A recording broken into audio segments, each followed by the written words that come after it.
Case study Dhani. I'm still healing. I had a breakup from a toxic relationship. मैं spiritual इंसान हूँ.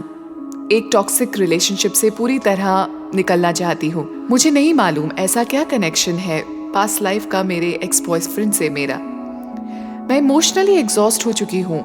Though I disconnected myself completely from that sucking relationship, I also wish to know about my life purpose through this therapy. धानी की सबसे अच्छी बात थी कि वो कोशिश कर रही थी अपने आप को हील करने की.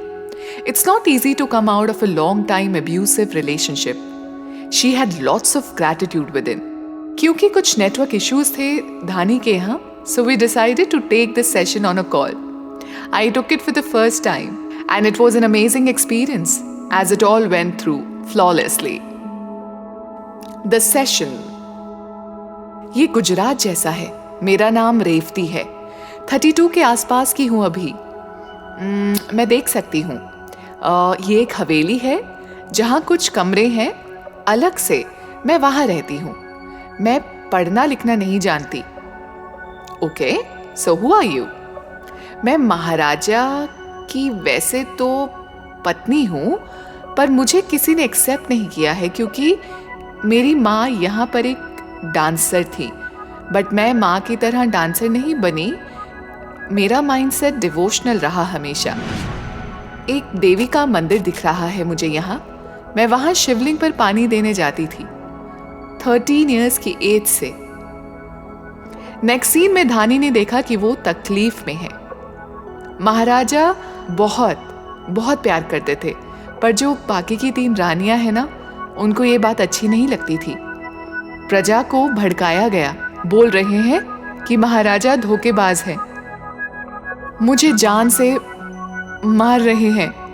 मैं पैर पकड़कर बोल रही हूँ रानियों को, मुझे छोड़ दो. ये कोई एक रानी है जिनके भाई हैं जिन्होंने मुझे जमीन पर गिराया और गुस्से में ही threatened me. He also threatened Maharaja. Maharaja से बोले कि अगर उन्होंने मुझे बाहर नहीं निकाला, he will raise a war against him and this relationship will end forever. We proceeded to the next important event. Dhani said, महाराजा को मैं भारी मन से समझा रही हूँ कि मेरी वजह से उनको सब झेलना पड़ रहा है. मुझे चला जाना चाहिए. मेरे अंदर गिल्ट भरा हुआ है. मैं उनके लायक नहीं हूँ. पर वो बोल रहे हैं कि मैं सब संभाल लूंगा. Don't leave me. I told him I cannot see him suffering like this anymore. Our relationship will never be accepted in the society. Next scene में धानी ने देखा कि रेवती ने अपने आप को फांसी लगा ली. ओह, I killed myself. I could feel the heaviness in her voice. Maharaja couldn't bear the loss. He was upset with me as I took this painful step that shook him deeply. उनको धक्का लगा कि मैंने ऐसे कैसे कर लिया. मुझे इतना दर्द दिया तुमने रेवती. मना किया था ना मैंने. बोला था सब संभाल लूंगा. अब तुम भी मुझे मरते हुए देखोगी. ओह, he killed himself in the same room where I hanged myself. He killed himself with a sword. He pierced himself. Spirit world में धानी को मास्टर्स ने कुछ मैसेजेस दिए. तुम अच्छा काम करने गई थी अर्थ पर. वहां पर तुमने अपना टास्क बीच में छोड़ दिया. हर गुरुदेव ऑल्सो एडेड, किसी भी काम को रोककर खत्म करना नहीं चाहिए. जो लिया है उसे पूरा करना चाहिए. हार नहीं माननी चाहिए. तुम जब स्पिरिचुअल वर्ल्ड में थी, बहुत सारे मास्टर्स के साथ काम करती थी, इसलिए तुम्हारा अर्थ पर जाना जरूरी था दूसरों के लिए. Life on earth will not always give you roses. You should have strongly face the obstacles. लोगों को कहने देते, जो भी लोग बोलते बोलने देते. You should not let that bother you. तुम एक हायर पर्पस सर्व करने गई थी वहां. अपनी लाइफ ले लेना एक सल्यूशन नहीं है. अब तुम्हें फिर से बर्थ लेना होगा. Dhani said, my soul somehow knows that this next berth won't be that easy for me. मुझे लग रहा है ईजी तो नहीं रहेगा. जब हायर बीइंग से पूछा गया कि धानी के एक्स बॉयफ्रेंड काविश का उससे क्या कनेक्शन है, तो उन्होंने एक और लाइफ की तरफ इंडिकेट करते हुए कहा, only Kavish had the tendency to teach Dhani her life lessons. एक लाइफ लेसन था पेशेंस रखना, जो वो ही सिखा सकता था. मैं बंजारों को खाना खिलाती थी और मैं भी बंजारन ही हूँ. मैं काविश को भी देख पा रही हूँ. वो यहाँ राजस्थान में जो टूरिस्ट आते हैं ना, उनके लिए खाने का बंदोबस्त करता है, रहने का बंदोबस्त करता है. पर he takes a lot of money. वो लालची है. ओके, तो तुम काविश से कैसे रिलेटेड हो धानी?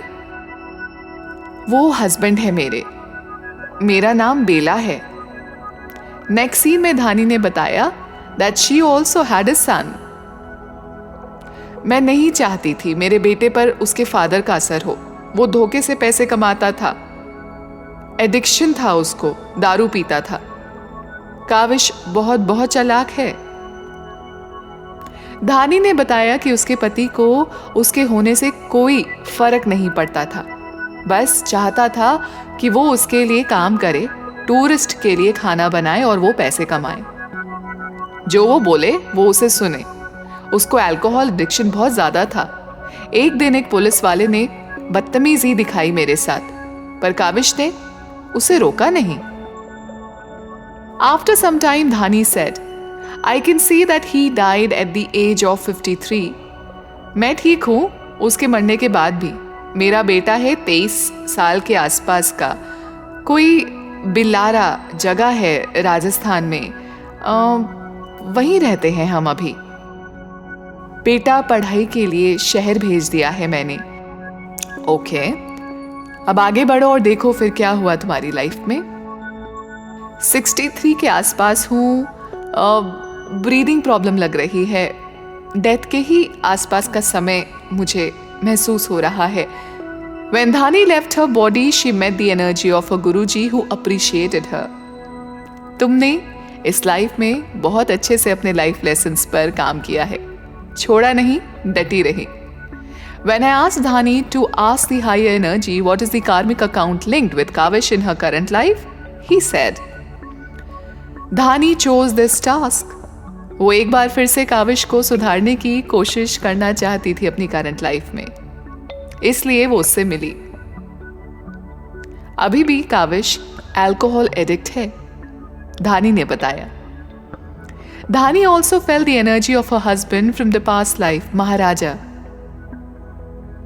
मैं वापस अभी नहीं आऊंगा धानी. मैंने अपने दोस्त को भेजा है, वो तुमसे शादी करेगा करंट लाइफ में, जो तुम्हें समझेगा और तुम्हें स्पिरिचुअली भी ग्रो करने देगा. The higher beings also gave some very important messages. साधना करो, सब गुरु तुम्हारे साथ हैं. लाइफ में जॉय स्प्रेड करनी है, आवाहन करो ईश्वर का. बस एक बार बुलाओगी तो मास्टर्स तुम्हारी मदद करने आ जाएंगे. कनेक्ट करो. Your purpose is to always grow and not fall back. जो पॉजिटिव एनर्जी तुम्हारे अंदर है, जो शक्ति तुम्हारे अंदर है, उसे यूज करो. ग्रजेस अंदर नहीं रखने हैं. With these beautiful words, the session was gently brought to a closure. Hi everyone. I hope आपको धानी की केस स्टडी अच्छी लगी होगी. वेल इसमें कई सारे टेक बैक्स हैं. नंबर 1 जो आई थिंक हमने और भी, अगर आपने मेरी रिग्रेशन की स्टोरीज केस स्टडीज देखी होंगी, तो एक कॉमन चीज़ कई बार रिपीट हुई है, that do not abort your mission. Dhani ने अपना मिशन अबॉर्ट किया, जिसकी वजह से उसको एक और लाइफ लेके डेफिनेटली सर्कमस्टांसेस और भी ज़्यादा दिक्कत वाली हुई, बट उसने उस लेसन को दोबारा से लर्न करने के लिए फिर से जन्म लिया, जहाँ पे उसने काविश यानी कि उसके एक्स बॉयफ्रेंड जो करंट लाइफ में है, उनके साथ एक लाइफ उसने स्पेंड करी. पास्ट लाइफ में भी उनको एडिक्शन था और इस लाइफ में देखो सोल कितनी ब्यूटीफुली हेल्प करती है. उसने वॉलंटियर करा कि इस बार फिर से मिलेंगे, एक बार मैं कोशिश करूंगी कि उसको एडिक्शन से बाहर निकालूं. करंट लाइफ में भी एडिक्शन की प्रॉब्लम थी काविश को, एंड धानी ने बहुत कोशिश करी कि वहां से उसको निकाल सके। नेक पेन की अगर बात करें तो धानी को नेक पेन जो कांस्टेंट रहता था वो इसलिए रहता था क्योंकि कहीं ना कहीं वो स्क्रीनशॉट पास्ट लाइफ का जिसमें उसने सुसाइड कमिट किया था हैंग करके, ऑब्वियसली जब आप हैंग करते हो तो आपके पूरे एरिया में प्रेशर पड़ेगा, तो वो पेन उसका इस करंट लाइफ में आया है। Dhani understood her mission very well and now she is leading a very beautiful, happy and peaceful life. So guys, I am also on Instagram, अगर आप चाहो तो वहाँ पे भी मुझे फॉलो कर सकते हो।